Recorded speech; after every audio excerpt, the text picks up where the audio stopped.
Un'iniziativa sicuramente interessante, questa presenza di Vincenzo Imperatore in collaborazione con il suo studio. Possiamo fare un consuntivo di questa presenza qui ad Agrigento? Sì, una presenza che è stata avvertita in maniera molto partecipata. Agrigento ha risposto bene, abbiamo visto in questi 2 giorni di tour un grande interesse, probabile sintomo del fatto che anche l'utenza bancaria agrigentina è sensibile a questi problemi, ha di questi problemi, e l'istanza è reale ed effettiva.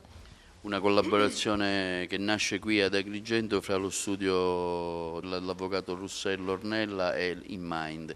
Da cosa scaturisce questa idea di venire proprio ad Agrigento?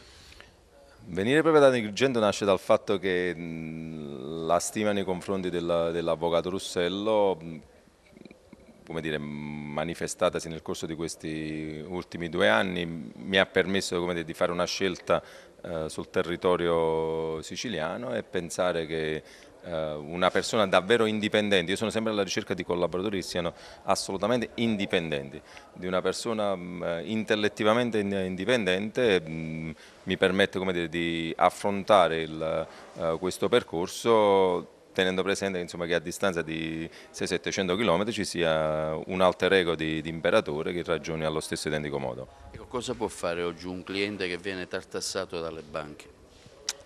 Può fare due cose semplicissime, una è iniziare a dire no. Quindi il no inteso in senso metaforico come denuncia, come capacità di ribellarsi. Non è detto che se ti ribelli iniziano le azioni repressive, sono molto spesso enunciate ma non fatte, cioè ti fanno capire che potrebbero essere repressivi nei tuoi confronti, ma è solo un terrorismo psicologico, poi di fatto non si verifica.